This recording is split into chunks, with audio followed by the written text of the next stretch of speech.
73e minute d'un match qui oppose Valence au Real Madrid.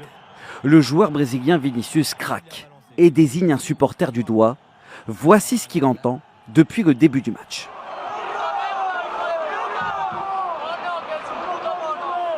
Le joueur décrit la situation à ses coéquipiers. Vinicius est en larmes, le protocole racisme est activé. L'arbitre décide finalement de laisser la rencontre se poursuivre.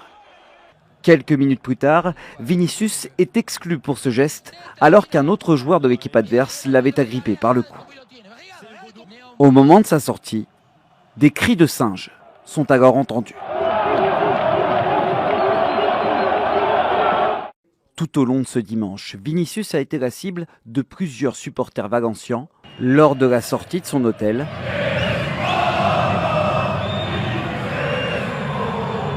Et à son arrivée au stade.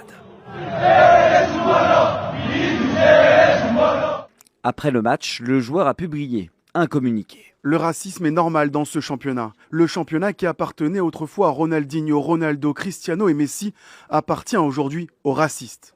L'affaire connaît un retentissement mondial. Lors du sommet du G7, alors que la conférence de presse avait pour objet l'Ukraine, au bord des larmes, le président brésilien Lula a fait cette déclaration.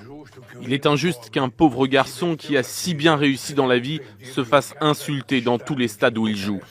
Les joueurs français, Kylian Mbappé et Karim Benzema, lui-même coéquipier de Vinicius, ont apporté leur soutien aux joueurs. L'attaquant exige des sanctions exemplaires.